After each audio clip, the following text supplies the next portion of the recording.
Sumasabit guys. Sumasabit yung ano guys, yung markings. Ito yan. Sumasabit siya dun.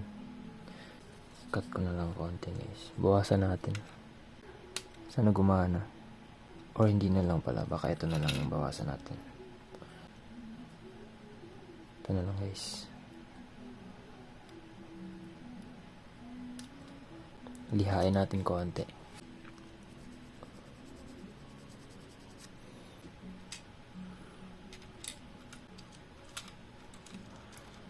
Yun, okay na. Tsaka may isa pa ako napansin guys. I-align ko sana yung mga guys, yung mga wheels.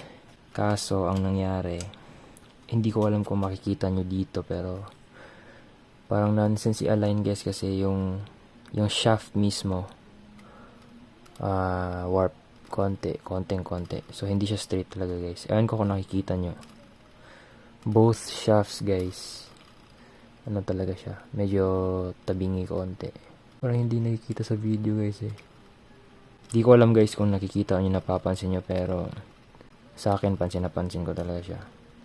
Warp yung shaft. So hindi na ako effort mag-align. Eh kung yung shaft mismo din, nonsense din. Hayaan ko na lang to guys.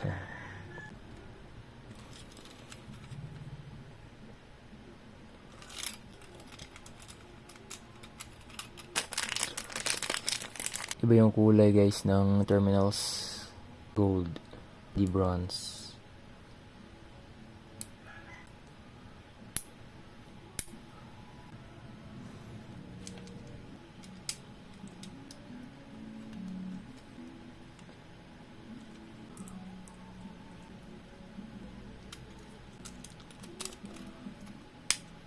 Kahirapan ito. Ayan. Hindi smooth yung pasok guys. So lube na din natin to. Konti-konti lang.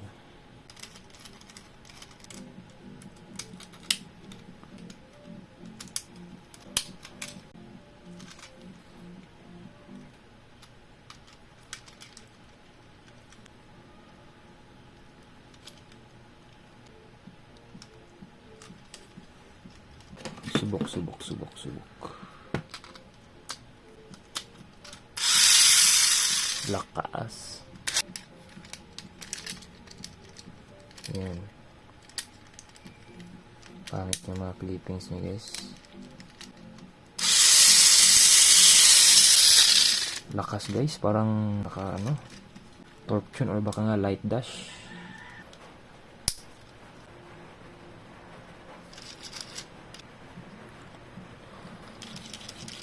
Ito yung free screw niya guys for the attachments.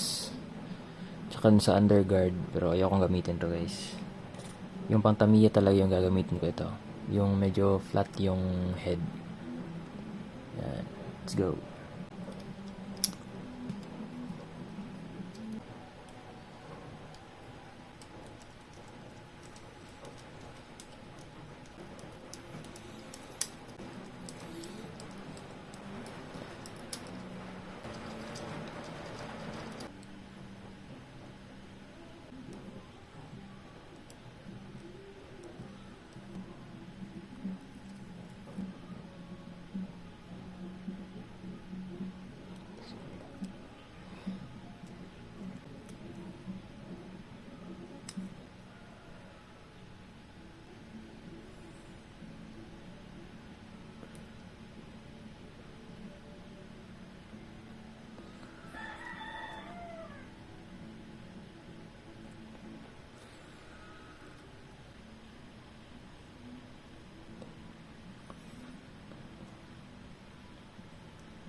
And that's it guys.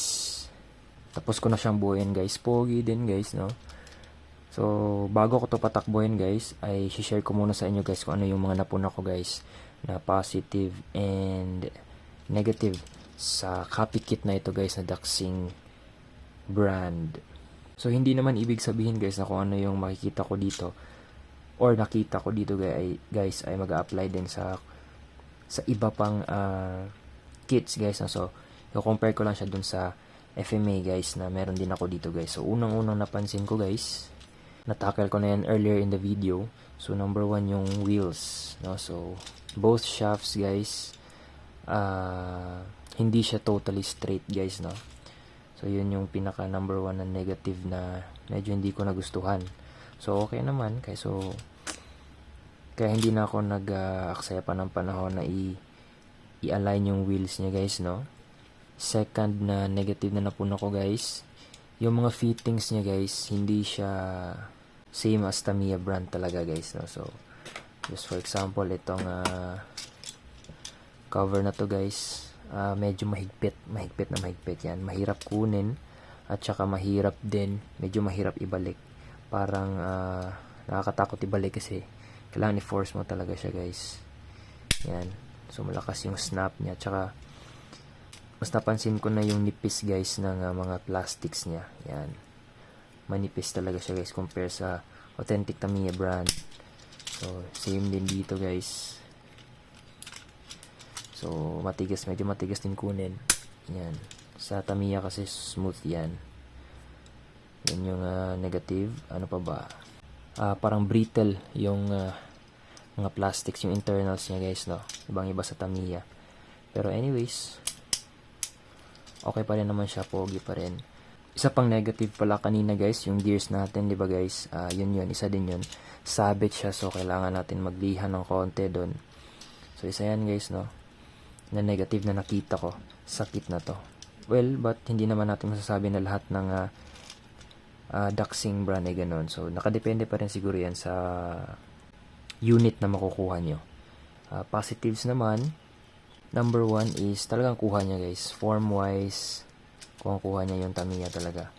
And yung stickers, dito ako medyo na-impress sa stickers. Maganda yung quality ng stickers niya guys. Kahit copy lang siya guys. Makapit, foil type. Ano din guys, close to the original Tamiya na mga foil type guys. Maganda siya guys. If kung tatanungin nyo ako if bibili ba ako again ng ganitong klaseng kit, yes and no. Yes, for display siguro, regalo for kids, ganyan. Pero if personal, siguro pang yung pang set-upan din, ewan ko guys, baka hindi na siguro guys, magsistick ako sa Tamiya talaga guys, kasi iba yung quality ng Tamiya. Though, parang gusto ko siyang i-set up guys in the future, so abangan nyo na lang muna guys, no? Baka matripan ko siyang i-set up. So, yun na muna guys, patakboy natin, let's go! Medyo makalat yung layout natin ngayon guys.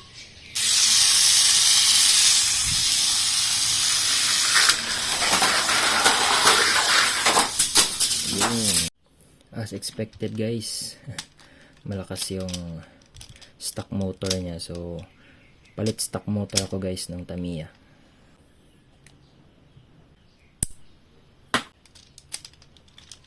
Let's go guys.